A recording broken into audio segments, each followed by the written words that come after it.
ಶ್ರೀಗುರುಭ್ಯೋ ನಮಃ. ಸದಾಶಿವಸಮಾರಂಭಾಂ ಶಂಕರಾಚಾರ್ಯಮಧ್ಯಮಾಂ ಅಸ್ಮದಾಚಾರ್ಯಪರ್ಯಂತಾಂ ವಂದೇ ಗುರುಪರಂಪರಾಂ. ಶ್ರುತಿಸ್ಮೃತಿಪುರಾಣಾನಾಂ ಆಲಯಂ ಕರುಣಾಲಯಂ ನಮಾಮಿ ಭಗವತ್ಪಾದಂ ಶಂಕರಂ ಲೋಕಶಂಕರಂ. ಶಿವಾನಂದ ಲಹರಿ, ಶಂಕರಾಚಾರ್ಯರ ರಚನೆಯಾದಂತಹ ಶಿವಾನಂದ ಲಹರಿಯ ಮೊದಲನೇ ಶ್ಲೋಕವನ್ನು ನೋಡೋಣ ನಾವೀಗ.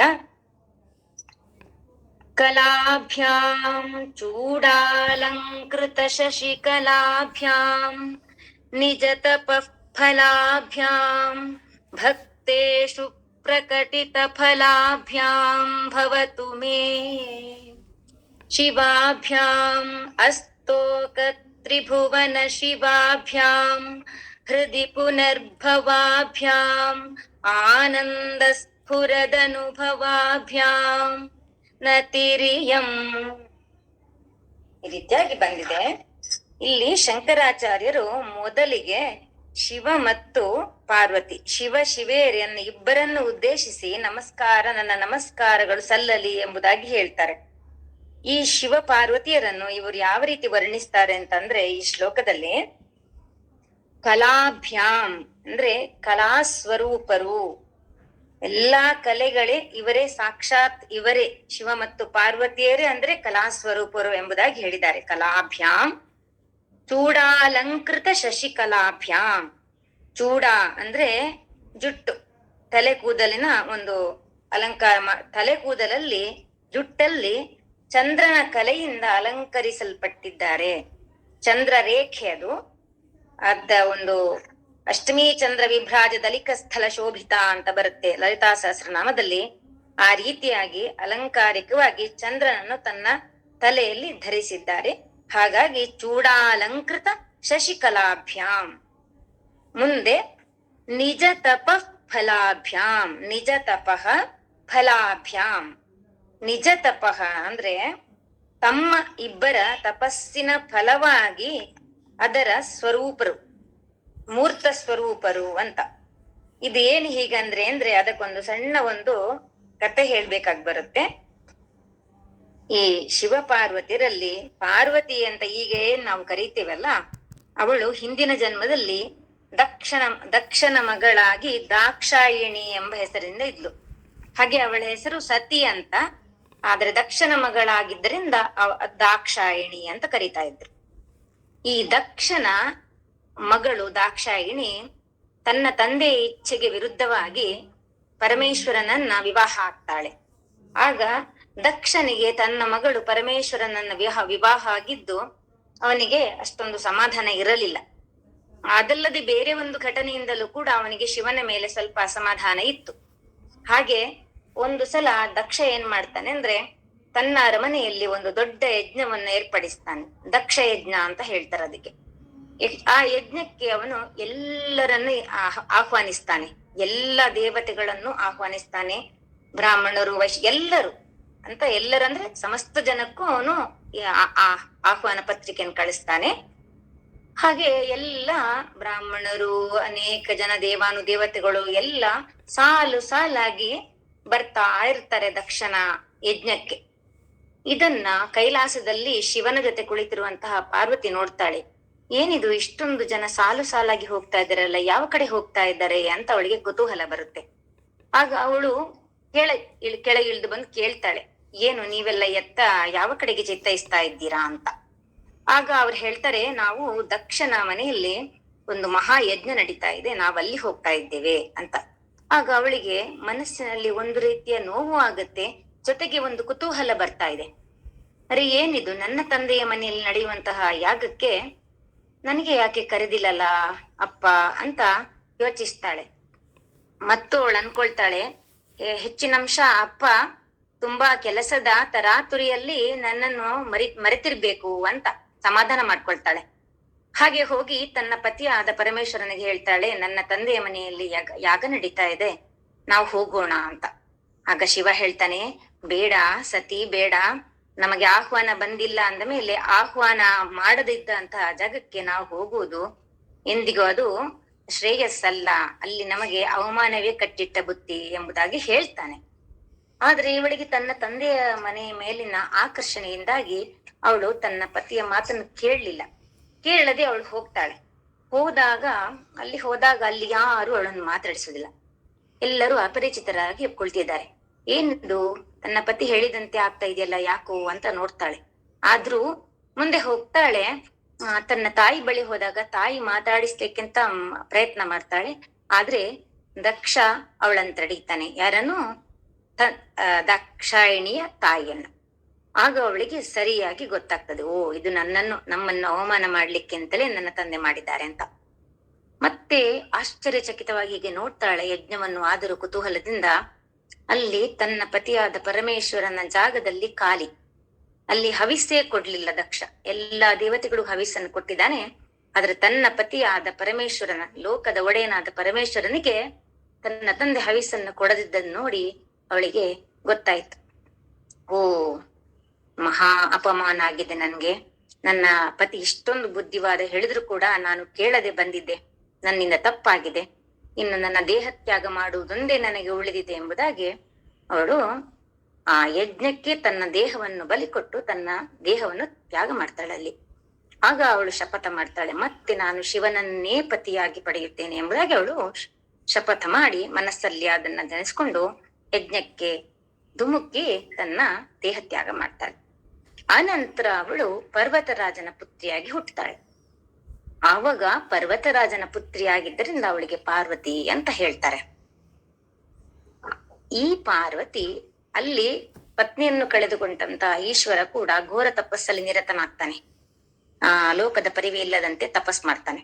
ಇಲ್ಲಿ ಪಾರ್ವತಿ ಮತ್ತೆ ಘೋರ ತಪಸ್ ಮಾಡಿ ಅದೇ ಶಿವನನ್ನ ಮತ್ತೆ ಪತಿಯಾಗಿ ಪಡೆದುಕೊಳ್ತಾಳೆ.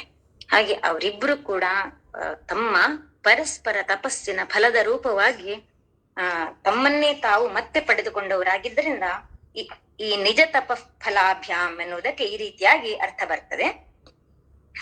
ನೆಕ್ಸ್ಟ್ ಮುಂದೆ ಭಕ್ತೇಶು ಪ್ರಕಟಿತ ಫಲಾಭ್ಯಾಮ್ ಅಂದ್ರೆ ಭಕ್ತರಿಗೆ ಬೇಡಿದ ವರಗಳನ್ನು ಕೊಡುವಂತವರು ಯಾರು? ಪ್ರಕಟಿತ, ಅವರ ಪ್ರಕಟಿಸಲ್ಪಟ್ಟ ಫಲವುಳ್ಳವರು. ಭಕ್ತರು ಬೇಡಿದ ಅಭೀಷ್ಟವನ್ನು ನೆರವೇರಿಸ್ತಾರೆ ಶಿವ ಮತ್ತು ಪಾರ್ವತಿಯರು. ಅನಂತರ ಅಸ್ತೋಕ ತ್ರಿಭುವನ ಶಿವಾಭ್ಯಾಂ. ಅಸ್ತೋಕ ಅಂದರೆ ವಿಶಾಲವಾದ ತ್ರಿಭುವನ, ತ್ರಿಲೋಕಗಳಿಗೂ ಕೂಡ ಶಿವಾಭ್ಯಾಂ ಮಂಗಳವನ್ನುಂಟು ಮಾಡುವವರು ಶಿವಪಾರ್ವತಿಯರು. ಭವಾಭ್ಯಾಂ ಹೃದಯ ಪುನರ್ಭವಾಭ್ಯಾಂ. ಈ ಜಗತ್ತಿಗೆ ಕಾರಣರಾಗಿರುವಂತಹವರು ಇವರೇ. ಮತ್ತು ಹೃದಯ ಪುನರ್ಭವಾಭ್ಯಾಂ ಅಂದ್ರೆ ಇವರನ್ನ ಪೂಜಿಸುವಂತಹ ಭಕ್ತರ ಹೃದಯದಲ್ಲಿ ಮತ್ತೆ ಮತ್ತೆ ಸ್ಫುರಿಸುತ್ತಿರುವವರು, ಅಂದ್ರೆ ಕಾಣಿಸಿಕೊಳ್ಳುತ್ತಿರುವವರು. ಅನಂತರ ಮೋಕ್ಷವನ್ನು ಪಡೆಯಬೇಕೆಂದು ತಪಸ್ಸು ಮಾಡುತ್ತಿರುವಂತಹ ಸಾಧಕರ ಹೃದಯದಲ್ಲಿ ಆನಂದ ಸ್ಫುರದನುಭವಾಭ್ಯಾಂ, ಆನಂದದಿಂದ ಆತ್ಮಸ್ವರೂಪನಾಗಿ ಕಾಣಿಸಿಕೊಳ್ಳುವಂತಹವರು ಇವರು. ಇಂತಹ ಶಿವಾಭ್ಯಾಂ ಇಂತಹ ಶಿವಪಾರ್ವತಿಯರಿಗೆ ನನ್ನ ನಮಸ್ಕಾರವು ಸಲ್ಲಲಿ. ಅಂದರೆ ಭವತು ಮೇ ನತಿರಿಯಂ, ಒಟ್ಟಿಗೆ ಮಾಡಬೇಕು. ಮೇ ನತಿರಿಯಂ, ನನ್ನ ನಮಸ್ಕಾರಗಳು ಇಂತಹ ಶಿವಪಾರ್ವತಿಯರಿಗೆ ಸಲ್ಲಲಿ ಎಂಬುದಾಗಿ ಇಲ್ಲಿ ಪ್ರಾರ್ಥಿಸ್ತಾರೆ. ಒಟ್ಟಿಗೆ ನೋಡೋಣ. ಕಲಾಸ್ವರೂಪರಾದ ಪಾರ್ವತಿ ಪರಮೇಶ್ವರರು ಈ ಪ್ರಪಂಚದ ಸೃಷ್ಟಿ ಸ್ಥಿತಿ ಲಯಗಳಿಗೆ ಕಾರಣರಾಗಿರುವವರು. ಅವರು ಚಂದ್ರನ ಕಲೆಯನ್ನು ತಮ್ಮ ತಲೆಯಲ್ಲಿ ಇರಿಸಿಕೊಂಡು ಅಲಂಕರಿಸಿಕೊಂಡಿದ್ದಾರೆ. ಆ ಶಿವೆಯರು ತಾವು ಮಾಡಿದ ತಪಸ್ಸಿನ ಫಲದ ಮೂರ್ತ ರೂಪದಂತೆ ಇದ್ದಾರೆ. ಅಲ್ಲದೆ ಅವರು ಭಕ್ತರ ಕರ್ಮಕ್ಕೆ ತಕ್ಕಂತೆ ಫಲ ನೀಡುತ್ತಾರೆ ಮತ್ತು ವಿಶಾಲವಾದ 3 ಜಗಕ್ಕೂ ಮಂಗಳವನ್ನುಂಟು ಮಾಡುತ್ತಾರೆ. ಯಾರು ಶಿವೆಯರನ್ನು ಅನನ್ಯ ಭಕ್ತಿಯಿಂದ ಆರಾಧಿಸುತ್ತಾರೋ ಅವರ ಅಂತರಂಗದಲ್ಲಿ ಅವರು ಪ್ರಕಟವಾಗುತ್ತಾರೆ. ಮುಮುಕ್ಷುಗಳಾದ ಸಾಧಕರ ಹೃದಯದಲ್ಲಿ, ಮುಮುಕ್ಷುಗಳು ಅಂದರೆ ಮೋಕ್ಷವನ್ನು ಪಡೆಯಲೋಸ್ಕರ ಪ್ರಯತ್ನ ಮಾಡುತ್ತಿರುವವರಿಗೆ ಮುಮುಕ್ಷುಗಳು ಅಂತ ಹೇಳ್ತಾರೆ. ಅಂತಹ ಸಾಧಕರ ಹೃದಯದಲ್ಲಿ ಅವರೇ ಅವರೇ ಅಂದರೆ ಶಿವಪಾರ್ವತಿಯರು ಆತ್ಮಾನಂದ ಸ್ವರೂಪರಾಗಿಯೂ ತೋರಿ ಬರುತ್ತಾರೆ. ಇಂತಹ ಶಿವೆಯರಿಗೆ ನನ್ನ ನಮನವು ಸಲ್ಲಲಿ ಎಂಬುದಾಗಿ ಹೇಳ್ತಾರೆ. 2ನೇ ಶ್ಲೋಕ. ಗಲಂತಿ ಶಂಭೋ ತ್ವಚ್ಚರಿತ ಸರಿತ ಕಿಲ್ಬಿಷರಜೋ ದಲಂತಿ ಧೀಕುಲ್ಯಾ ಸರಣಿಷು ಪತಂತಿ ವಿಜಯತಾಂ ದಿಶಂತಿ ಸಂಸಾರ ಭ್ರಮಣ ಪರಿತಾಪೋಪಶಮನಂ ವಸಂತಿ ಮಚ್ಚೇತೋ ಹೃದ ಭುವಿ ಶಿವಾನಂದಲಹರಿ. ಇಲ್ಲಿ ಶಿವಾನಂದ ಲಹರಿ ಅಂತ ನಾವು ನೋಡ್ತಾ ಇದ್ದೀವಿ. ಇಡೀ ಈ ಶಿವಾನಂದ ಲಹರಿ ಅಂತ ಎನ್ನುವಂತಹ ಈ ಸ್ತೋತ್ರ ಮಾಲಿಕೆಯ ಅರ್ಥ ಈ ಶ್ಲೋಕದಲ್ಲಿ ಕೊಟ್ಟಿದ್ದಾರೆ ನೋಡಿ. ಶಿವಾನಂದ ಲಹರಿ ಅಂದ್ರೆ ಈ ಶಿವನ ಸ್ತೋತ್ರ ಮಾಲಿಕೆಯ ಆನಂದವಾದ ಲಹರಿ ಇದೆಯಲ್ಲ. ತ್ವಚ್ಚರಿತ ಗಲಂತಿ ಶಂಭೋ ತ್ವಚ್ಚರಿತ ಸರಿತಃ ಕಿಲ್ಬಿಷರಜೋ ದಲಂತಿ. ಹೇ ಶಂಭೋ ಅಂತ ಕರೀತಾರೆ, ಇಲ್ಲಿ ಸಂಬೋಧನೆ ಶಂಭೋ ಅಂತ ಕರೀತಾರೆ. ತ್ವಚ್ಚರಿತ ಸರಿತಃ ನಿನ್ನ ಚರಿತ್ರೆ ಎಂಬ ನದಿ, ಸರಿತ ಅಂದ್ರೆ ನದಿ, ನಿನ್ನ ಚರಿತ್ರೆ ಎಂಬ ನದಿಯಿಂದ ಗಲಂತಿ ಕವಲೊಡೆದು ಹರಿಯುವುದಕ್ಕೆ ಗಲಂತಿ ಅಂತ ಹೇಳ್ತಾರೆ. ಕವಲೊಡೆದು ಹರಿಯುತ್ತಾ ಕಿಲ್ಬಿಷರಜೋ ದಲಂತಿ. ಕಿಲ್ಬಿಷ ಅಂದ್ರೆ ಪಾಪ, ರಜ ಅಂದ್ರೆ ಧೂಳು. ಕಿಲ್ಬಿಷ ಪಾಪವೆಂಬ ಧೂಳನ್ನು ದಲಂತಿ ತೊಳೆಯುತ್ತದೆ. ಯಾವುದು? ಈ ಶಿವಾನಂದ ಲಹರಿ. ಮುಂದೆ ಧೀಕುಲ್ಯ ಸರಣಿಷು ಪತಂತಿ ವಿಜಯತಾಂ. ಧೀಕುಲ್ಯ ಅಂದ್ರೆ ಧೀ ಅಂದ್ರೆ ಬುದ್ಧಿ, ಕುಲ್ಯ ಅಂದ್ರೆ ಕಾಲುವೆ. ಬುದ್ಧಿ ಎಂಬ ಕಾಲುವೆಯ ಸರಣಿಯಲ್ಲಿ, ಮಾರ್ಗಗಳಲ್ಲಿ ಪತಂತಿ ವಿಜಯತಾಂ ಬೀಳುತ್ತಾ ಸರ್ವೋತ್ಕೃಷ್ಟವಾಗಲಿ ಅಂತ. ಅಂದ್ರೆ ನಮ್ಮ ಪಾಪವನ್ನೆಲ್ಲ ತೊಳೆದು ನಮಗೆ ಶುಭವನ್ನುಂಟು ಮಾಡಲಿ ಎಂಬುದಾಗಿ ಮುಂದೆ ಹೇಳ್ತಾರೆ. ದಿಶಂತಿ ಸಂಸಾರ ಭ್ರಮಣ ಪರಿತಾಪೋಪಶಮನಂ. ದಿಶಂತಿ ಅಂದ್ರೆ ತೋರಿಸ್ತದೆ, ನೀಡ್ತದೆ ಅಂತ. ಏನನ್ನ ಅಂದ್ರೆ ಸಂಸಾರವೆಂಬ ಈ ತಾಪ, ನಮ್ಗೆ ಕಷ್ಟ ಬಂದಾಗ ನಾವು ಅದನ್ನ ಬಿಸಿಗೆ ಹೋಲಿಸ್ತೇವೆ. ಹಾಗೆ ಸಂಸಾರವೆಂಬ ಈ ತಾಪ ಇದೆಯಲ್ಲ, ಇದಕ್ಕೆ ತಂಪನ್ನೇರಿತದೆ. ಯಾವುದು? ಈ ಶಿವಾನಂದವೆಂಬ ಚರಿತ್ರೆ ಎಂಬ ನದಿ ತಂಪನ್ನೇರಿತಾ ಇದೆ ಇದು. ಹಾಗೆ ಸಂಸಾರ ಭ್ರಮಣ ಪರಿತಾಪೋಪಶಮನಂ, ಸಂಸಾರದಲ್ಲಿ ತೊಳೆಯುವುದರಿಂದ ಉಂಟಾದ ತಾಪಕ್ಕೆ ಶಾಂತಿಯನ್ನು ಕೊಡುತ್ತದೆ. ನಂತರ ವಸಂತಿ ಮಚ್ಚೇತೋ ಹೃದ ಭುವಿ ಶಿವಾನಂದ ಲಹರಿ. ಇಷ್ಟೆಲ್ಲ ಮಾಡಿ ನನ್ನ ಚೇತಸ್ಸು, ನನ್ನ ಮನಸ್ಸೆಂಬ ಮಡುವಿನಲ್ಲಿ ಒಂದು ಆಳವಾದ ಒಂದು ನೀರಿನ ಒಂದು ಕೂಪ ಅಂತ ಹೇಳ್ಬೋದು. ಮಡು ಅಂತಂದ್ರೆ ಅಂತಹ ಒಂದು ನನ್ನ ಮನಸ್ಸೆಂಬ ಮಡುವಿನಲ್ಲಿ ವಸಂತಿ ವಾಸ ಮಾಡುತ್ತಾ ಶಿವಾನಂದವೆಂಬ ಲಹರಿಯು ಹರಿಯಲಿ ಮತ್ತು ನನ್ನನ್ನು ಪಾವನಗೊಳಿಸಲಿ ಎಂಬುದಾಗಿ ಈ ಶಿವಾನಂದ ಲಹರಿ ಎಂಬಂತ ಹೆಸರಿನ ಪೂರ್ತಿಯಾದ ಅರ್ಥವನ್ನು ಈ ಶ್ಲೋಕ ಒಳಗೊಂಡಿದೆ. ಹೇ ಶಿವನೇ, ನಿನ್ನ ಚರಿತ್ರೆ ಎಂಬ ಮಹಾ ನದಿಯಿಂದ ಉಕ್ಕೇರಿ ಕವಲೊಡೆದು ಬಂದ ಈ ಶಿವಾನಂದದ ಅಲೆಯು ನನ್ನ ಪಾಪವೆಂಬ ಧೂಳಿನ ಕೊಳೆಯನ್ನು ತೊಳೆದು ಕಳೆಯಲಿ. ಈ ಅಲೆಯು ಯಾವಾಗಲೂ ನನ್ನ ಬುದ್ಧಿ ವೃತ್ತಿಗಳೆಂಬ ಕಾಲುವೆಗಳಲ್ಲಿಯೇ ಹರಿಯಲಿ. ಹುಟ್ಟು ಸಾವುಗಳೆಂಬ ಜಂಜಾಟದಿಂದ ಬೆಂದು ಬಂಜರಾಗಿರುವ ನನ್ನನ್ನು ಈ ಅಲೆಯು ತಣ್ಣಗಾಗಿಸಲಿ. ಕೊನೆಯಲ್ಲಿ ಈ ಶಿವಾನಂದದ ಅಲೆಯು ನನ್ನ ಮನಸ್ಸೆಂಬ ಮಡುವಿನಲ್ಲಿಯೇ ಮತ್ತೆ ಮತ್ತೆ ಸುತ್ತುತ್ತಾ ಸರ್ವೋತ್ಕರ್ಷವನ್ನು ತಾಳಲಿ ಎಂಬುದಾಗಿ ಹೇಳ್ತಾರೆ. 3ನೇ ಶ್ಲೋಕ. ತ್ರಯೀ ವೇದ್ಯಂ ಹೃದ್ಯಂ ತ್ರಿಪುರಹರಮಾದ್ಯಂ ತ್ರಿನಯನಂ ಜಟಾಭಾರೋದಾರಂ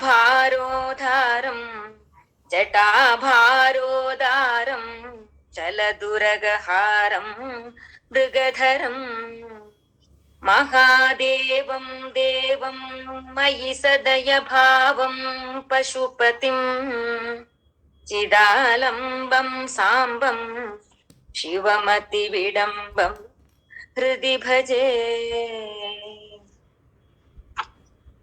ಇಲ್ಲಿ ತ್ರಯೀವೇದ್ಯಂ ಹೃದ್ಯಂ ತ್ರಿಪುರಹರಮಾದ್ಯಂ ತ್ರಿನಯನಂ, ಅವನನ್ನ ಬೇರೆ ಬೇರೆಯಾಗಿ ಹೆಸರಿಂದ ಹೇಳ್ತಾರೆ. ತ್ರಯೀವೇದ್ಯಂ ಅಂದ್ರೆ ಈ ಶಿವ ಸಾಮಾನ್ಯ ನಮ್ಮಂತ ಸಾಮಾನ್ಯ ಜನರಿಗೆ ಅವನು ಏನು ಅಂತ ತಿಳಿಲಿಕ್ಕೆ ಸಾಧ್ಯ ಇಲ್ಲ. ವೇದಗಳಿಂದ ಮಾತ್ರ ತಿಳಿಯಲು ಸಾಧ್ಯವಾದಂತವನು ಈ ಪರಶಿವ ಎಂಬುದಾಗಿ. ನಂತರ ಹೃದಯಂ ಅಂದ್ರೆ ಮನಸ್ಸಿಗೆ ಮುದವನ್ನು ಕೊಡುವಂತಹ ಮನೋಹರನಾದಂತವನು ಅವನು. ಮತ್ತು ತ್ರಿಪುರಹರಮಾದ್ಯಂ, ತ್ರಿಪುರಹರಂ ಆದ್ಯಂ, ತ್ರಿಪುರಹರಂ ಅಂದ್ರೆ ತ್ರಿಪುರವನ್ನು ನಾಶ ಮಾಡಿದವನು. ಅಂದರೆ ಇದಕ್ಕೆ ಒಂದು ಬೇರೆ ಕಥೆ ಇದೆ. ತಾರಾಕ್ಷ, ಕಮಲಾಕ್ಷ, ವಿದ್ಯುನ್ಮಾಲಿಯರೆಂಬುವರು ಚಿನ್ನ ಮತ್ತೆ ಬೆಳ್ಳಿ ಮತ್ತು ಕಬ್ಬಿಣದ ಒಂದು 3 ನಗರವನ್ನ ಪಡ್ಕೊಳ್ತಾರಂತೆ ತಮ್ಮ ತಪಸ್ಸಿನ ಫಲದಿಂದ. ಅವರಿಗೆ ಒಂದು ನಿರ್ಬಂಧನೆ ಹಾಕಿದ್ರು. ಅಂದ್ರೆ ನಿಮ್ಮ ಪುರಗಳಲ್ಲಿ ನೀವು ನೆಮ್ಮದಿಯಾಗಿ ಶಾಂತಿಯಿಂದ ಬೇರೆ ಯಾರ ಸುದ್ದಿಗೂ ಹೋಗದೆ ಇದ್ರೆ ಮಾತ್ರ ನಿಮಗೆ ಒಳಿತು ಅಂತ. ಆದ್ರೆ ರಾಕ್ಷಸರ ಗುಣ ಹೇಗಿದ್ರು ಅದು ತೋರಿಸ್ತಾರೆ ಅವರು. ಒಂದು ದಿನ ಅವರು ಅದನ್ನ ಮರೆತು, ತಮಗೆ ಹೇಳಿದಂತಹ ವಿಷಯವನ್ನು ಮರೆತು ಅವರು ದೇವತೆಗಳಿಗೆ ಉಪಟಳ ಕೊಡ್ಲಿಕ್ಕೆ ಶುರು ಮಾಡ್ತಾರಂತೆ. ಆಗ ಶಿವ ಈ 3 ಜನರನ್ನು ಮತ್ತು ಅವರ ಪುರವನ್ನು ನಾಶ ಮಾಡಿದವನಾದ್ದರಿಂದ ಅವನಿಗೆ ತ್ರಿಪುರಹರಂ ಅಂತ ಹೆಸರು ಬಂತು. ತ್ರಿಪುರವನ್ನು ನಾಶ ಮಾಡಿದವನು. ಮತ್ತು ಆದ್ಯಂ, ಮುಂದೆ ಆದ್ಯಂ ಅಂದ್ರೆ ಸೃಷ್ಟಿಗಿಂತಲೂ ಮೊದಲು ಇದ್ದವನು ಯಾರು? ಆದಿಪುರುಷ, ಇವನೇ ಶಿವ. ಮುಂದೆ ತ್ರಿನಯನಂ, 3 ಕಣ್ಣಿನವನಾದವನವನು, ಆದ್ದರಿಂದ ತ್ರಿನಯನಂ. ಜಟಾಭಾರೋದಾರಂ, ಜಟಾ ಸಮೂಹದಿಂದ ರಮಣೀಯನಾಗಿರುವಂತಹವನು. ಮುಂದೆ ಚಲದುರಗಹಾರಂ ಮೃಗಧರಂ, ಚಲದ್ ಉರಗ ಚಲಿಸುವಂತ, ಚಲತ್ ಉರಗ ಅಂದ್ರೆ ಹಾವು, ಚಲತ್ ಅಂದ್ರೆ ಚಲಿಸ್ತಾ ಇರುವಂತಹ ಹಾವನ್ನು ಹಾರವಾಗಿ ಧರಿಸಿಕೊಂಡವನವನು, ನಾಗಾಭರಣ ಅಂತ ಕರೀತಾರೆ ಅವನಿಗೆ. ಹಾಗೆ ಮೃಗಧರಂ, ಇದಕ್ಕೂ ಬೇರೆ ಕತೆ ಇದೆ. ಮೃಗ ಅಂದ್ರೆ ಪ್ರಾಣಿ ಅಂತ ನಾವು ಹೇಳೋದಾದ್ರೂ ಇಲ್ಲಿ ಮೃಗ ಅಂದ್ರೆ ಜಿಂಕೆ. ವಿಶೇಷವಾಗಿ ಸಂಸ್ಕೃತದಲ್ಲಿ ಜಿಂಕೆಗೆ ಮೃಗ ಅಂತ ಹೇಳ್ತಾರೆ. ಜಿಂಕೆ ಅಂತ ಕಣ್ಣುಳ್ಳವಳು ಅಂದ್ರೆ ಮೃಗನಯನೆ ಅಂತ ಹೇಳೋದು ಕೇಳಿರ್ತೀರಿ ನೀವು. ಆ ರೀತಿಯಾಗಿ ಮೃಗವನ್ನು ಧರಿಸಿದವನಾಗಿದ್ದಾನೆ, ಮೃಗವನ್ನು ಕೈಯಲ್ಲಿ ಹಿಡಿದಿದ್ದಾನೆ ಅಂತ ಹೇಳ್ತಾರೆ. ಕೆಲವೊಂದು ಕಡೆ ಮೃಗ ಚರ್ಮಾಂಬರ ಅಂತ ಕೂಡ ಹೇಳ್ತಾರೆ. ಮುಂದೆ ಮಹಾದೇವಂ ದೇವಂ ಅಂತ.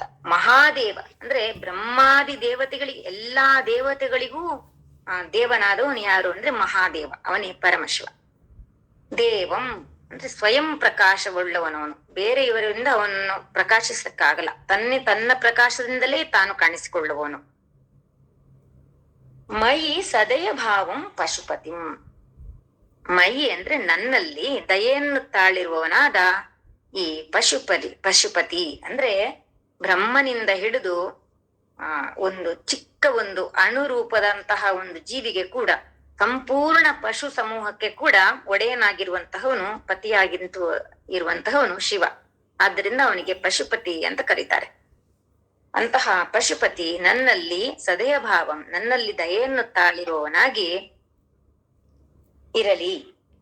ಇದಾಲಂಬಂ ಸಾಂಬಂ ಶಿವಮತಿ ವಿಡಂಬಂ ಹೃದಿ ಭಜೆ. ಚಿದಾಲಂಬಂ ಅಂದ್ರೆ ಚಿತ್, ಆಲಂಬಂ ಅಂದ್ರೆ ಚೈತನ್ಯ ಎಂಬುದಕ್ಕೆ ಇವನೇ ಆಶ್ರಯ. ಹಾಗಾಗಿ ಚೈತನ್ಯಾಶ್ರಯನಾದ ಸಾಂಬಂ, ಅಂಬೆಯ ಸಹಿತ, ಅಂಬೆಯ ಜೊತೆಗೆ, ಅಂಬೆ ಅಂದ್ರೆ ಪಾರ್ವತಿ ತಾಯಿಯ ಜೊತೆಗಿರುವಂತಹವನು, ಆದ್ದರಿಂದ ಅವನಿಗೆ ಸಾಂಬಂ ಅಂತ ಹೇಳ್ತಾರೆ. ಉಮಾಸಹಿತನಾದ ಪರಮಶಿವ. ಇಷ್ಟೆಲ್ಲ ಇದ್ರೂ ಕೂಡ ಅವನ ವೇಷಭೂಷಣವನ್ನು ನೋಡಿ ಜನರು ಅವನನ್ನು ವಿಡಂಬನೆಯಾಗಿ ನೋಡ್ತಾರೆ, ಅಂದ್ರೆ ಅಣಕಿಸ್ತಾರೆ.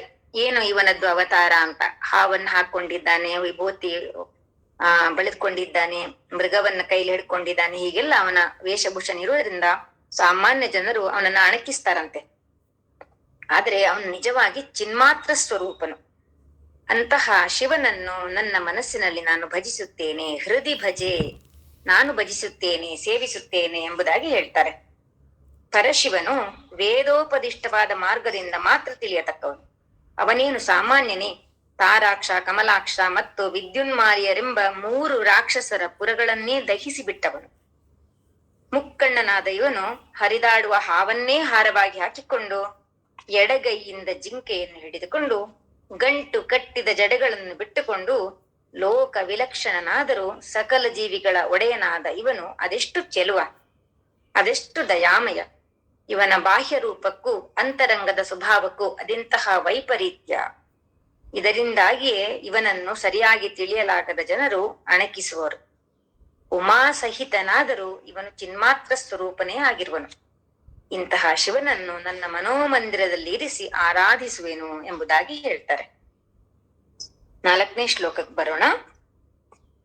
ಸಹಸ್ರಂ ವರ್ತಂತೆ ಜಗತಿ ವಿಬುಧಾಃ ಕ್ಷುದ್ರ ಫಲದಾ ನ ಮನ್ಯೇ ಸ್ವಪ್ನೇವಾ ತದನುಸರಣಂ ತತ್ಕೃತ ಫಲಂ ಹರಿಬ್ರಹ್ಮಾದೀನಾಮಪಿ ನಿಕಟ ಭಾಜಾಮ ಸುಲಭಂ ಚಿರಂ ಯಾಚೆ ಶಂಭೋ ಶಿವ ತವ ಪದಾಂಭೋಜ ಭಜನಂ.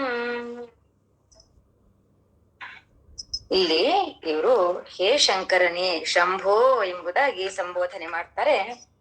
ಅವ್ರೇನ್ ಹೇಳ್ತಾರೆ ಅಂದ್ರೆ, ಸಹಸ್ರಂ ವರ್ತಂತೆ ಜಗತಿ ವಿಬುಧಾಃ ಕ್ಷುದ್ರ ಫಲದ. ಜಗತಿ ಸಹಸ್ರಂ ವರ್ತಂತೆ. ಜಗತಿ ಅಂದ್ರೆ ಈ ಜಗತ್ತಿನಲ್ಲಿ ಸಹಸ್ರಂ ವರ್ತಂತೆ, ಸಹಸ್ರಾರು ಜನಗಳು ಇದ್ದಾರೆ. ಜನಗಳು ಅಂದ್ರೆ ಯಾರು ಜನಗಳಲ್ಲ. ಸಹಸ್ರಂ ವರ್ತಂತೆ ವಿಬುಧಾಃ, ದೇವತೆಗಳು, ಸಹಸ್ರಾರು ದೇವತೆಗಳು ಈ ಜಗತ್ತಿನಲ್ಲಿ ಇದ್ದಾರೆ. ಅವರು ಎಂತಹವರು ಅಂದ್ರೆ ಕ್ಷುದ್ರ ಫಲದ, ಸಾಮಾನ್ಯವಾಗಿ ನಮ್ಮ ಲೌಕಿಕವಾಗಿ ನಮ್ಗೆ ಏನ್ ಬೇಕು ಅಂತಹ ಕೇವಲವಾದ ಒಂದು ಆಸೆಗಳನ್ನು ಈಡೇರಿಸುವವರಾದ್ರಿಂದ ಅವರಿಗೆ ಕ್ಷುದ್ರ ಫಲದಾಹ ಅಂತ ಹೇಳಿದ್ದಾರೆ. ಆಮೇಲೆ ಮುಂದುವರ್ಸ್ಕೊಂಡು ಹೇಳ್ತಾರೆ, ನ ಮನ್ಯೇ ಸ್ವಪ್ನೇವ ತದನುಸರಣಂ ತತ್ಕೃತ ಫಲಂ. ಆದ್ರೆ ನಾನು ಇಂತಹ ಕ್ಷುದ್ರ ಫಲವನ್ನು ನೀಡುವ ನನ್ನ ಮನಸ್ಸಿನಲ್ಲಿ ನಾನು ಅವರ ಬಗ್ಗೆ ಚಿಂತಿಸುವುದಿಲ್ಲ, ಮತ್ತು ತದ್ ಅನುಸರಣಂ ಮತ್ತು ತತ್ಕೃತ ಫಲಂ, ಅವರನ್ನು ನಾನು ಅನುಸರಿಸುವುದೂ ಇಲ್ಲ ಮತ್ತು ಅವರು ಕೊಡುವಂತ ಫಲಕ್ಕಾಗಿ ನಾನು ಆಶಿಸುವುದೂ ಇಲ್ಲ. ತತ್ಕೃತ ಫಲಂ, ಅವರು ಕೊಡುವಂತಹ ಫಲಕ್ಕೆ ನಾನು ನ ಮನ್ಯೆ, ನಾನು ಬಯಸುವುದಿಲ್ಲ ಅಂತ, ಕನಸಿನಲ್ಲಿಯೂ ಕೂಡ ನಾನು ಬಯಸುವುದಿಲ್ಲ ಎಂಬುದಾಗಿ ಹೇಳ್ತಾರೆ. ಮುಂದೆ ಹರಿಬ್ರಹ್ಮಾದೀನಾಮಪಿ ನಿಕಟ ಭಾಜಾಂ ಅಸುಲಭಂ. ಹರಿ ಬ್ರಹ್ಮ ಮತ್ತು ಇತರ ದೇವಾನುದೇವತೆಗಳಿಗೆ ಕೂಡ ಇವನ ನಿಕಟ, ಇವನ ಸಾಮೀಪ್ಯ ಅಷ್ಟೊಂದು ಸುಲಭವಿಲ್ಲ, ಕಷ್ಟ ಸಾಧ್ಯ ಎಂಬುದಾಗಿ ಹೇಳ್ತಾರೆ. ನಿಕಟ ಭಾಜಾಂ ಅಂದ್ರೆ ಅವನ ಸಮೀಪದಲ್ಲಿರುವಂತಹ ಭಾಗ್ಯ ಹರಿ ಬ್ರಹ್ಮ ಇತರ ದೇವತೆಗಳು ಕೂಡ ಕಷ್ಟ ಸಾಧ್ಯ, ಅಸುಲಭಂ ಸುಲಭವಲ್ಲದ್ದು. ಅಂತಹ ನಿನ್ನನ್ನು ಹೇ ಶಂಭೋ ಚಿರಂ ಯಾಚೆ ಶಂಭೋ ಶಿವ ತವ ಪದಾಂಭೋಜ ಭಜನಂ. ಅಂತಹ ನಿನ್ನ ಪಾದ ಕಮಲಗಳ ಭಜನೆಯನ್ನು ನಾನು ಶಾಶ್ವತವಾಗಿ ಬೇಡುತ್ತೇನೆ. ಚಿರಂ ಅಂದ್ರೆ ಎಂದೆಂದಿಗೂ, ಶಾಶ್ವತವಾಗಿ ಅಂತಹ ನಿನ್ನ ಪಾದ ಕಮಲಗಳ ಸೇವೆಯನ್ನು ನಾನು ಬೇಡುತ್ತೇನೆ ಎಂಬುದಾಗಿ ಹೇಳ್ತಾರೆ. ಈ ಜಗತ್ತಿನಲ್ಲಿ ತಾತ್ಕಾಲಿಕವಾದ ಕ್ಷುದ್ರ ಫಲಗಳನ್ನು ನೀಡುವ ದೇವತೆಗಳು ಸಾವಿರ ಸಾವಿರ ಸಂಖ್ಯೆಯಲ್ಲಿದ್ದಾರೆ. ನಾನೆಂದು ಅವರನ್ನು ಆರಾಧಿಸುವುದಿಲ್ಲ. ಆ ದೇವತೆಗಳು ಕೊಡುವ ಫಲಗಳನ್ನು ನಾನು ಕನಸಿನಲ್ಲಿಯೂ ಯಾಚಿಸುವುದಿಲ್ಲ. ನಾನು ಬೇಡುವುದು ಇಷ್ಟೇ, ನಿನ್ನ ಹತ್ತಿರದಲ್ಲಿಯೇ ಇರುವ ಚತುರಾನನ ಅಂದರೆ ಬ್ರಹ್ಮ ನಾರಾಯಣರಿಗೂ ಸುಲಭವಾಗಿ ಸಿಗದೇ ಇರುವ ನಿನ್ನ ಪಾದ ಕಮಲ ಭಕ್ತಿ ನನ್ನಲ್ಲಿ ಎಂದೆಂದಿಗೂ ಮಾಸದಿರಲಿ ಎಂಬುದಾಗಿ ನಾನು ಬೇಡಿಕೊಳ್ಳುತ್ತೇನೆ ಎಂಬುದಾಗಿ ಹೇಳ್ತಾರೆ. 5ನೇ ಶ್ಲೋಕಕ್ಕೆ ಬರೋಣ. ಸ್ಮೃತೌ ಶಾಸ್ತ್ರೇ ವೈದ್ಯೇ ಶಕುನ ಕವಿತಾ ಗಾನ ಫಣಿತೌ ಪುರಾಣೇ ಮಂತ್ರೇ ವಾ ಸ್ತುತಿ ನಟನ ಹಾಸ್ಯೇಶ್ವ ಚತುರಃ ಕಥಂ ರಾಜ್ಞಾಂ ಪ್ರೀತಿರ್ಭವತಿ ಮಯಿ ಕೋಹಂ ಪಶುಪತೆ ಪಶುಂ ಮಾಂ ಸರ್ವಜ್ಞ ಪ್ರಥಿತ ಕೃಪಯಾ ಪಾಲಯ ವಿಭೋ. ವಿಭೋ ಪಶುಪತೆ ಎಂದೆಲ್ಲ ಸಂಬೋಧಿಸ್ತಾ ಇದ್ದಾರೆ. ಇದರಲ್ಲಿ ಏನ್ ಹೇಳ್ತಾರೆ ಅಂದ್ರೆ, ಹೇ ವಿಭೋ, ಹೇ ಪಶುಪತೆ. ಸ್ಮೃತೌ ಶಾಸ್ತ್ರೇ ವೈದ್ಯೇ ಶಕುನ ಕವಿತಾ ಗಾನ ಫಣಿತೌ. ಸ್ಮೃತವು ಅಂದ್ರೆ ಸ್ಮೃತಿ. ಶ್ರುತಿ, ಸ್ಮೃತಿ, ಪುರಾಣ ಹೀಗೆಲ್ಲ ನಾವು ಕೇಳಿದಿವಲ್ಲ, ಅದ್ರ ಬಗ್ಗೆ ಬರ್ತಾ ಇದೆ ಇಲ್ಲಿ.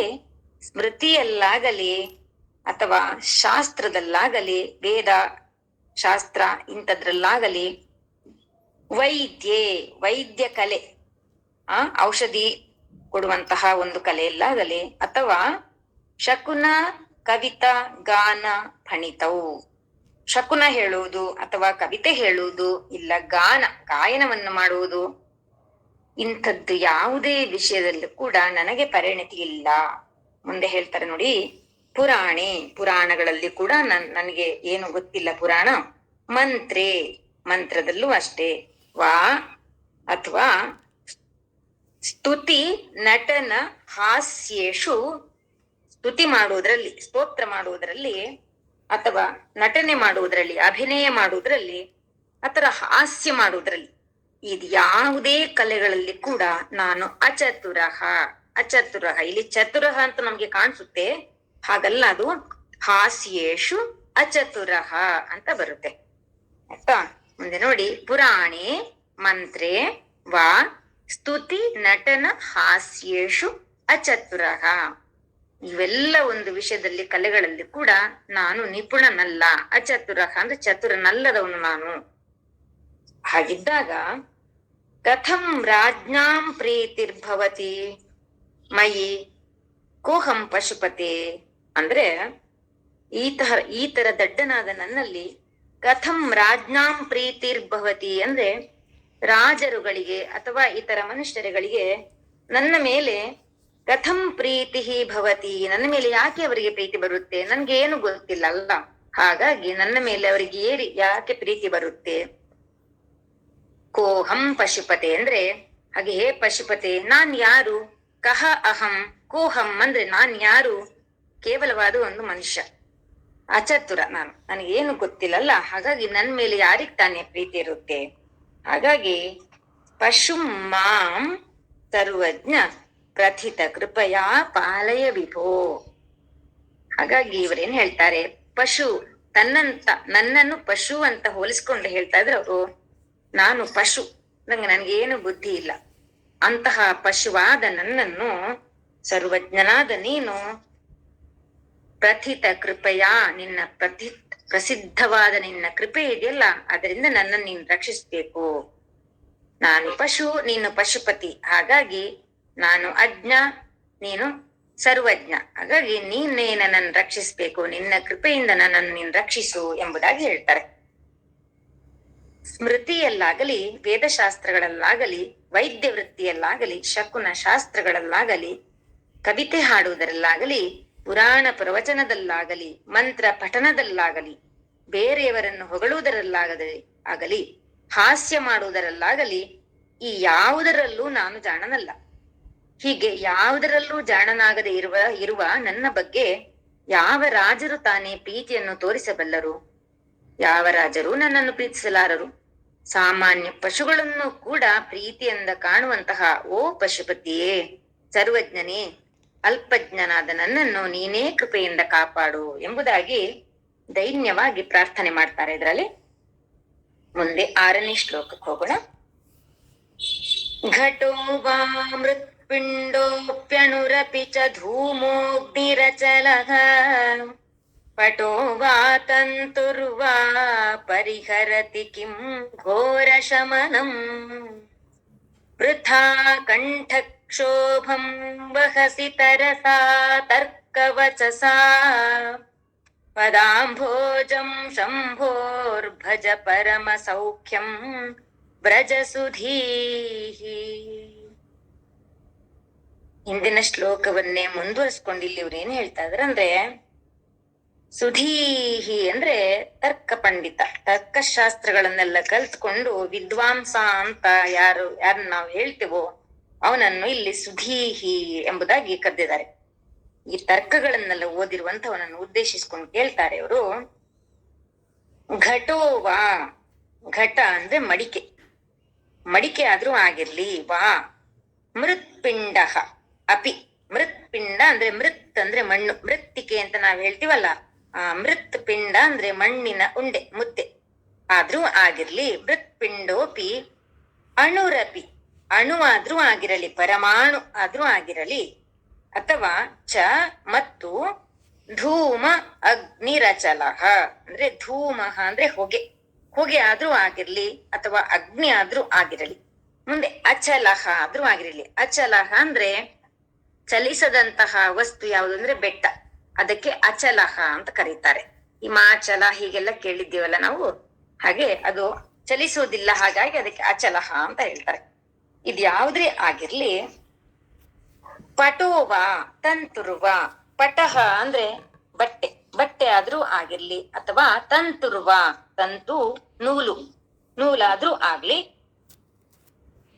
ಪರಿಹರತಿ ಕಿಂ ಘೋರ ಶಮನಂ ಎಂಬುದಾಗಿ. ಇದ್ಯಾವುದೇ ಆಗ್ಲಿ, ಈ ಘೋರ ಶಮನಂ ಅಂದ್ರೆ ಭಯಂಕರನಾದ ಯಮನ ಭಯವನ್ನು ಈ ಯಾವುದೇ ವಸ್ತುಗಳು ಹೋಗಲಾಡಿಸುತ್ತವೆಯೇನು ಎಂಬುದಾಗಿ ಪ್ರಶ್ನೆ ಮಾಡ್ತಾರೆ. ಇದೆಲ್ಲ ಏನು ಪರಿಹರಿಸ್ತದೆಯಾ? ಭಯಂಕರವಾದ ಯಮನ ಭಯನನ್ನು, ಅಂದ್ರೆ ನಮ್ಮ ಮರಣ ಭಯವನ್ನು ಇವ್ಯಾವುದು ಪರಿಹರಿಸಲಿಕ್ಕೆ ಸಾಧ್ಯ ಇಲ್ಲ. ಹಾಗಾಗಿ ಮುಂದುವರ್ಸ್ಕೊಂಡು ಹೇಳ್ತಾರೆ, ವೃಥಾ ಕಂಠಕ್ಷೋಭಂ ವಹಸಿ ತರಸ ತರ್ಕವಚಸ. ವೃಥಾ ತರ್ಕವಚಸ ಅಂದ್ರೆ ವೇದ ಶಾಸ್ತ್ರಗಳನ್ನು ಓದಿಕೊಂಡು ತರ್ಕಶಾಸ್ತ್ರದ ಮಾತುಗಳಿಂದ ಹೇಳುವುದರಿಂದಾಗಿ ಬರೀ ಕೇವಲ ಕಂಠಕ್ಷೋಭೆ ಮಾತ್ರ ಹೊರತು ಬೇರೆ ಏನೂ ಪ್ರಯೋಜನ ಇಲ್ಲ. ಕಂಠಕ್ಷೋಭೆ ಅಂದ್ರೆ ಗಂಟಲಿಗೆ ನೋವು ಉಂಟಾಗುತ್ತದೆ ವಿನಃ ವೃಥಾ, ವ್ಯರ್ಥ. ಇವೆಲ್ಲ ವೇಗವಾದ ತರ್ಕಶಾಸ್ತ್ರದ ಮಾತುಗಳು, ತರಸ ಅಂದ್ರೆ ವೇಗವಾದ, ವೇಗವಾದ ತರ್ಕವಚಸ ತರ್ಕಶಾಸ್ತ್ರದ ಮಾತುಗಳಿಂದ ವೃಥಾ ಕಂಠಕ್ಷೋಭಂ, ವ್ಯರ್ಥವಾಗಿ ಗಂಟಲಿಗೆ ನೋವು ಹೊರತು ಮಾಡ್ಕೊಳ್ತಿದ್ಯಲ್ಲ ನೀನು. ವಹಸಿ, ಗಂಟಲಿಗೆ ನೋವು ಮಾಡಿಕೊಳ್ತಿದ್ಯಲ್ಲ ನೀನು. ಶಂಭೋ, ಇದು ಜನರನ್ನು ಉದ್ದೇಶಿಸಿ, ದಡ್ಡ ಜನರನ್ನು ಉದ್ದೇಶಿಸಿ ಹೇಳೋದಂತ ನಾವು ತಿಳ್ಕೊಳ್ಬೋದು. ಪುನಃ ಶಂಭೋ ಅಂತ ಕರೆದ್ಬಿಟ್ಟು ಈಶ್ವರನಿಗೆ ಹೇಳ್ತಾರವ್ರು, ಶಂಭೋರ್ ಪದಾಂಬೋಜಂ ಭಜ, ಶಂಭುವಿನ ಪಾದವೆಂಬ ಕಮಲಗಳನ್ನು ಸೇವಿಸು ಎಂಬುದಾಗಿ ಹೇಳ್ತಾರೆ. ಮತ್ತು ಸೇವಿಸಿ ಶಂಭುವಿನ ಪಾದ ಕಮಲಗಳನ್ನು ಭಜಿಸಿ, ಸೇವಿಸಿ ಅಂದ್ರೆ ಭಜಿಸುವುದು. ಪರಮ ಸೌಖ್ಯಂ ವ್ರಜ, ಅತ್ಯಂತ ಶ್ರೇಷ್ಠವಾದ ಸೌಖ್ಯವನ್ನು, ಸುಖವನ್ನು ನೀನು ಹೊಂದು ಎಂಬುದಾಗಿ ಹೇಳ್ತಾರೆ. ಅಂದ್ರೆ ಯಾವುದು ಕೂಡ ಯಮನ ಭಯವನ್ನು ಹೋಗಲಾಡಿಸ್ಲಿಕ್ಕೆ ಸಾಧ್ಯ ಇಲ್ಲ. ಹಾಗಾಗಿ ಶಿವನ ಪಾದ ಕಮಲಗಳನ್ನು ಭಜಿಸುವುದೊಂದೇ ಶ್ರೇಷ್ಠ ಎಂಬುದಾಗಿ ಹೇಳ್ತಾರೆ. ಎಲೆ ತರ್ಕ ಪಂಡಿತನೇ, ಮಡಕೆಯಾಗಲಿ, ಮಣ್ಣಿನ ಮುದ್ದೆಯಾಗಲಿ, ಪರಮಾಣುವಾಗಲಿ, ಹೊಗೆಯಾಗಲಿ, ಬೆಂಕಿಯಾಗಲಿ, ಬೆಟ್ಟವಾಗಲಿ, ಬಟ್ಟೆಯಾಗಲಿ, ನೂಲಾಗಲಿ, ಇವುಗಳಲ್ಲಿ ಯಾವ ಒಂದಾದರೂ ನಿನಗೆ ಯಮನ ಭಯವನ್ನು ತಪ್ಪಿಸುತ್ತದೆಯೇನು?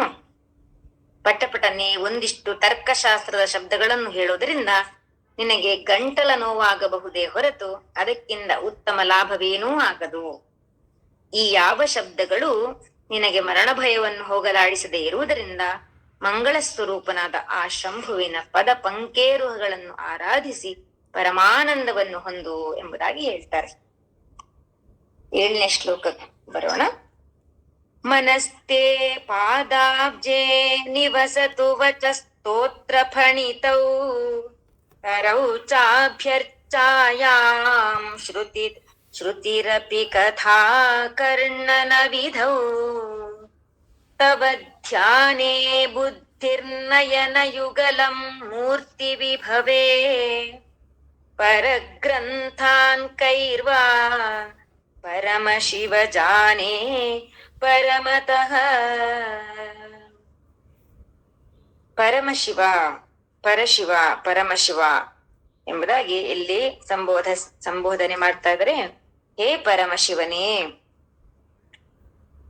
ಮನಸ್ತೆ ಪಾದಾಬ್ಜೆ ನಿವಸತು ಅಂದ್ರೆ ಮನಃ ತೇ ಪಾದಾಬ್ಜೆ ನಿವಸತು, ನನ್ನ ಮನಸ್ಸು ನಿನ್ನ ಪಾದ ಕಮಲಗಳಲ್ಲಿ, ಪಾದಾಬ್ಜೆ ಪಾದ ಕಮಲಗಳಲ್ಲಿ, ನಿವಸತು ನೆಲೆಸಲಿ ಅಂತ ಹೇಳ್ತಾರೆ. ವಚಃ ಸ್ತೋತ್ರ ಫಣಿತವು, ನನ್ನ ವಚಃ ಅಂದ್ರೆ ಮಾತುಗಳು, ಸ್ತೋತ್ರ ಫಣಿತವು ಸ್ತೋತ್ರಗಳ ಪಠನ ಮಾಡುವುದರಲ್ಲಿ ಸದಾ ಇರಲಿ, ನನ್ನ ಮಾತುಗಳು ಯಾವಾಗಲೂ ನಿನ್ನ ಸ್ತೋತ್ರವೇ ಆಗಿರಲಿ ಅಂತ. ಮುಂದೆ ಕರವು ಚಾಭ್ಯರ್ಚಾಯಾಂ, ಕರವು ಚ ಮತ್ತು ಕರಗಳು ಅಭ್ಯರ್ಚಾಯಾಂ ನಿನ್ನ ಅರ್ಚನೆಯಲ್ಲಿ ತೊಡಗಿರಲಿ, ಅರ್ಚನೆಯಲ್ಲಿಯೇ ಇರಲಿ ಸದಾ ಕೈಗಳು. ಮುಂದೆ ಶ್ರುತಿರಪಿ ಕಥಾಕರ್ಣನ ವಿಧವು. ಶ್ರುತಿ ಅಂದರೆ ಕಿವಿ, ಕಿವಿ ಕೇಳಿಸಿಕೊಳ್ಳುವುದು ಕಿವಿಯಿಂದ, ಹಾಗಾಗಿ ಇಲ್ಲಿ ಕಿವಿಯನ್ನು ಶ್ರುತಿ ಅಂತ ಹೇಳಿದ್ದಾರೆ. ಶ್ರುತಿರಪಿ ಕಿವಿಯೂ ಕೂಡ ಕಥಾಕರ್ಣನ ವಿಧವು, ನಿನ್ನ ಕಥೆಯನ್ನು ಕೇಳುವುದರಲ್ಲಿಯೇ ಯಾವಾಗಲೂ ತನ್ಮಯವಾಗಿರಲಿ, ಮಗ್ನವಾಗಿರಲಿ. ಹಾಗೆ ಬುದ್ಧಿ ತವ ಧ್ಯಾನೇ ಬುದ್ಧಿ, ನನ್ನ ಬುದ್ಧಿ ಸದಾ ನಿನ್ನ ಧ್ಯಾನದಲ್ಲಿರಲಿ. ಮುಂದೆ ನಯನ ಯುಗಲಂ ಮೂರ್ತಿ ವಿಭವೇ, ನನ್ನ ಎರಡು ಕಣ್ಣುಗಳಿದ್ದಾವಲ್ಲ, ನಯನ ಯುಗಲ ಎರಡು ಕಣ್ಣುಗಳು, ಮೂರ್ತಿ ವಿಭವೇ ನಿನ್ನ ಮೂರ್ತಿಯ ವೈಭವ ರೂಪವನ್ನೇ ನೋಡುವುದರಲ್ಲೇ ಸದಾ ಇರಲಿ. ಮುಂದೆ ಹೇಳ್ತಾರೆ ಪರಗ್ರಂಥಾನ್ ಕೈರ್ವಾ ಪರಮಶಿವ ಜಾನೇ ಪರಮತಃ. ಇಷ್ಟೆಲ್ಲ ನನ್ನ ಪ್ರತಿಯೊಂದು ಎಲ್ಲ ಅಂಗಗಳು ಕೂಡ, ನನ್ನ ಎಲ್ಲ ಇಂದ್ರಿಯಗಳು ಕೂಡ ನಿನ್ನನ್ನೇ ಯೋಚಿಸ್ತಾ ಇರ್ಬೇಕಾದ್ರೆ ಇಲ್ಲಿ ಕಣ್ಣು, ಕೈ, ಮನಸ್ಸು, ಬುದ್ಧಿ ಎಲ್ಲವನ್ನು ಹೇಳಿದ್ದಾರೆ ಅವರು. ಎಲ್ಲವೂ ನಿನ್ನ ಧ್ಯಾನದಲ್ಲೇ ಇರ್ಬೇಕಾದ್ರೆ ಪರಗ್ರಂಥಾನ್ ಕೈರ್ವಾ ಅಂದ್ರೆ, ಪರಗ್ರಂಥಾನ್ ಅಂದ್ರೆ ಬೇರೆ ಗ್ರಂಥಗಳಿಂದ ಏನು ತಾನೇ ಪ್ರಯೋಜನ ಎಂಬುದಾಗಿ ಕೇಳ್ತಾರೆ. ಹಾಗಾಗಿ ಪರಮಶಿವ ಜಾನೇ ಪರಮತಃ ಅಂದ್ರೆ, ಏ ಪರಮಶಿವ ಜಾನೇ ಪರಮತಃ ತಿಳಿಯಲಿ, ಅತಃ ಪರಂ ಪರಮತಃ ಅಂತಿರೋದು ತಿರುಗಿಸಿ ಅರ್ಥ ಕೊಟ್ಟಿದ್ದಾರೆ. ಇಲ್ಲಿ ಇನ್ಮೇಲೆ ಬೇರೆ ಯಾವ ಗ್ರಂಥದ ಅವಶ್ಯಕತೆಯಿಂದ ನನಗೇನು ಪ್ರಯೋಜನ ಇಲ್ಲ, ನಾನು ಓದಬೇಕಾಗಿಯೂ ಇಲ್ಲ. ನನ್ನ ಇಡೀ ಎಲ್ಲಾ ಅಂಗಗಳು, ನನ್ನ ಸಂಪೂರ್ಣ ದೇಹವೇ ನಿನಗೆ ಶರಣಾಗಿರ್ಬೇಕಾದ್ರೆ ನನಗೆ ಯಾವ ಗ್ರಂಥದ ಅವಶ್ಯಕತೆಯೂ ಇಲ್ಲ ಎಂಬುದಾಗಿ ಹೇಳ್ತಾ ಇದ್ದಾರೆ. ಹೇ ಪರಶಿವನೇ, ನನ್ನ ಮನಸ್ಸು ಸದಾ ನಿನ್ನ ಪಾದ ಕಮಲಗಳಲ್ಲಿಯೇ ವಾಸ ಮಾಡಲಿ, ನನ್ನ ಮಾತು ನಿನ್ನ ಸ್ತುತಿ ಮಾಡುವುದರಲ್ಲಿಯೇ ತೊಡಗಿರಲಿ, ನನ್ನೆರಡು ಕೈಗಳು ನಿನ್ನ ಅರ್ಚನೆಯಲ್ಲಿ ನಿರತವಾಗಿರಲಿ, ನನ್ನ ಕಿವಿಯು ನಿನ್ನ ಕಥೆಯನ್ನು ಕೇಳುವುದರಲ್ಲಿರಲಿ, ಬುದ್ಧಿಯು ನಿನ್ನ ಧ್ಯಾನ ಮಾಡಲಿ, ಕಣ್ಣುಗಳೆರಡೂ ನಿನ್ನ ವೈಭವವಾದ ಆಕಾರವನ್ನು ನೋಡುತ್ತಿರಲಿ.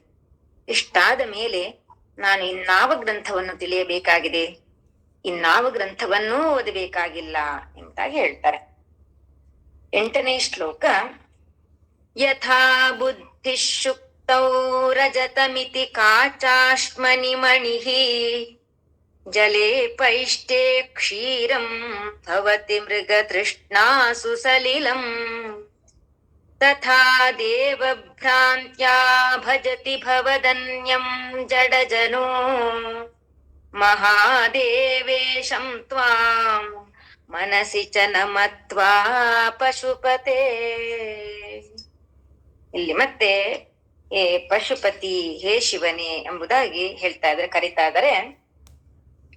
ಯಥಾ ಬುದ್ಧಿ, ಹೇಗೆ ನಮ್ಮ ಬುದ್ಧಿಯು, ಯಥಾ ಹೇಗೆ ನನ್ನ ಬುದ್ಧಿಯು ಯಾವ ರೀತಿಯಲ್ಲಿ ಭ್ರಮಣೆಗೊಳಗಾಗ್ತದೆ, ನಮ್ಮ ಬುದ್ಧಿ ಯಾವ ರೀತಿ ಭ್ರಮಣೆಗೊಳಗಾಗ್ತದೆ ಅಂತ ಈ ಶ್ಲೋಕದಲ್ಲಿ ಹೇಳಿದ್ದಾರೆ.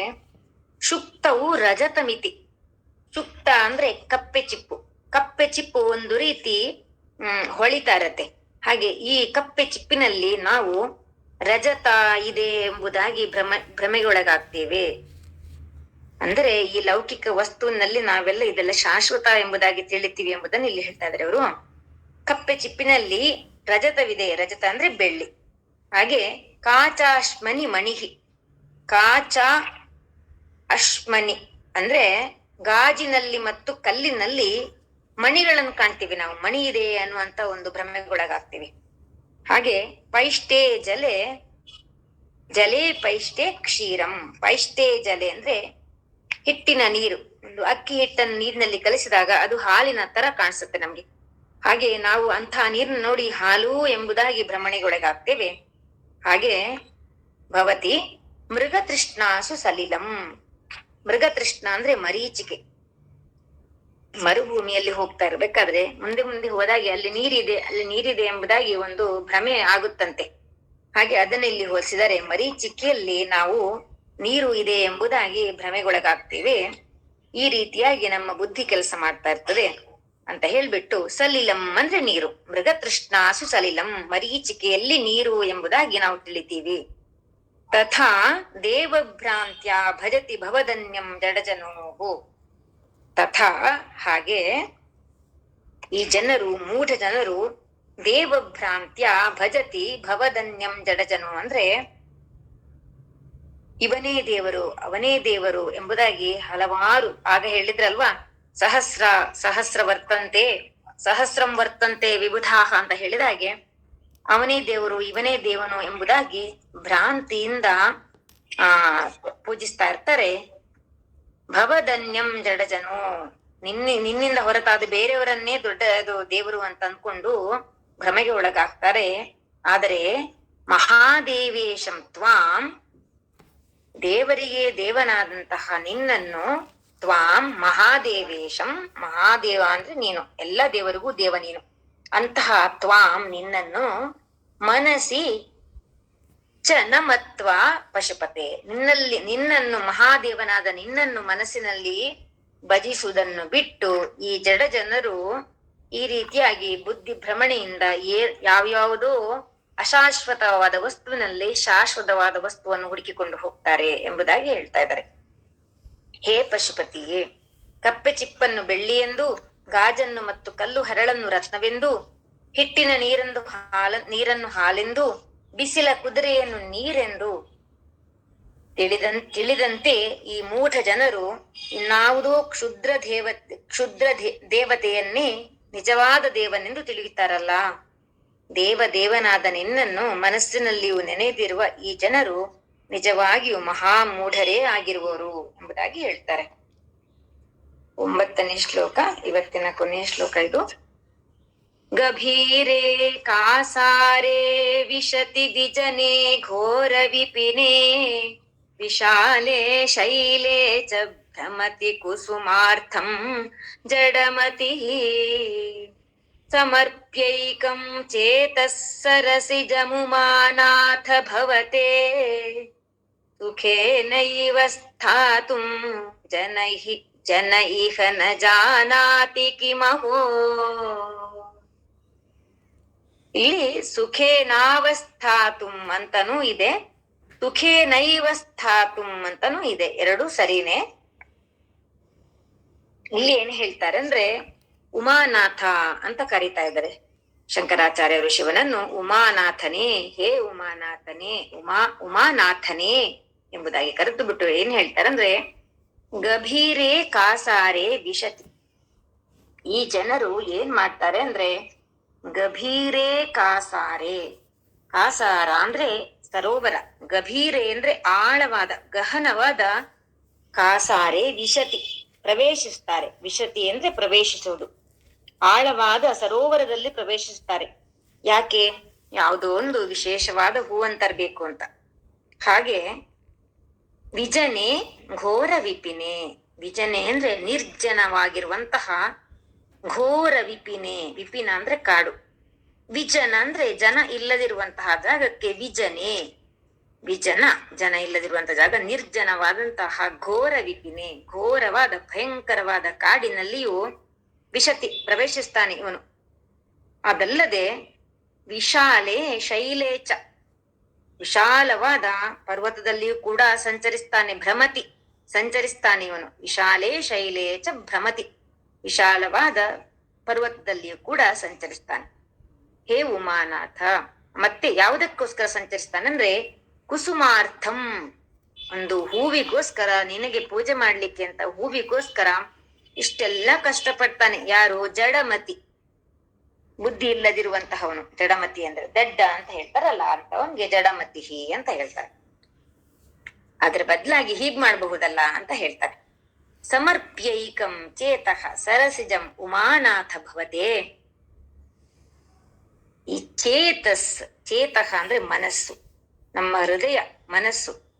ಆ ಮನಸ್ಸೆಂಬ ಸರಸಿಜಂ ಕಮಲವನ್ನು ಮಾತ್ರ, ಏಕಂ ಸರಸಿಜಂ ಚೇತ, ಮನಸ್ಸೆಂಬ ಏಕಂ ಸರಸಿಜಂ, ಮನಸ್ಸೆಂಬ ಒಂದು ಕಮಲವನ್ನು ಸಮರ್ಪ್ಯ, ನಿನಗೆ ಸಮರ್ಪಿಸಿ, ಹೇ ಉಮಾನಾಥ ನಿನಗೆ ಭವತೆ ನಿನಗೆ ಸಮರ್ಪಿಸಬಹುದಲ್ಲ. ಅದೇ ಏನ್ ಹೇಳ್ತಾರಂದ್ರೆ ಸುಖೇನೈವ ಸ್ಥಾತುಂ ಜನ ಇಹ ನ ಜಾನಾತಿ ಕಿಮಹೋ. ಈ ಮನಸ್ಸೆಂಬ ಕಮಲವನ್ನು ನಿನಗೆ ಅರ್ಪಿಸಿ ಸುಖವಾಗಿ ಇರುವುದಕ್ಕೆ ಬದಲಾಗಿ ಸ್ಥಾತುಂ ಸುಖವಾಗಿ ಇರುವುದಕ್ಕೆ ಬದಲಾಗಿ ಈ ಜನರು ಇಷ್ಟೆಲ್ಲ ಕಷ್ಟ ಪಡ್ತಾರಲ್ಲ, ಯಾಕೆ ಹೀಗೆ ಮಾಡ್ತಾ ಇದ್ದಾರೆ ಇವರು? ಕಿಮಹೋ ಏನ್ ಆಶ್ಚರ್ಯ, ನ ಜಾನಾತಿ ಇವರಿಗೇನ್ ತಿಳಿತೇ ಇಲ್ವೇನೋ, ಏನು ಇಷ್ಟೊಂದು ಬುದ್ಧಿ ಇಲ್ವಾ ಇವರಿಗೆ ಎಂಬುದಾಗಿ ಇವರು ಪ್ರಶ್ನೆ ಮಾಡ್ತಾ ಇದ್ದಾರೆ ಇಲ್ಲಿ. ಕಿಮಹೋ ಏನ್ ಆಶ್ಚರ್ಯ ಇದು, ಹೇ ಉಮಾಪತಿಯೇ, ಈ ದಡ್ಡ ಜನರು ನಿನಗೆ ಅರ್ಪಿಸುವ ಹೂವನ್ನು ತರುವುದಕ್ಕಾಗಿ ಆಳವಾದ ಸರೋವರವನ್ನು ಇಳಿಯುವರು. ನಿರ್ಜನವಾದ ಕಾಡಿನಲ್ಲೂ ಎತ್ತರವಾದ ಬೆಟ್ಟದ ಮೇಲೂ ಅಲೆದಾಡಿ ಹೂವನ್ನು ಅರಸುವರು. ಆದರೆ ಈ ಜನರು ಎಲ್ಲೂ ಅಲೆದಾಡದೆ ಇದ್ದಲ್ಲೇ ಇದ್ದುಕೊಂಡು ತಮ್ಮ ಮನಸ್ಸೆಂಬ ಕಮಲವೊಂದನ್ನು ನಿನಗೆ ಸಮರ್ಪಿಸಿ ಆನಂದದಿಂದ ಬದುಕುವುದನ್ನು ತಿಳಿದಿಲ್ಲವಲ್ಲ. ಇವರೆಂಥ ದಡ್ಡರು ಎಂಬುದಾಗಿ ಶೋಚಿಸ್ತಾರೆ ಇವರು.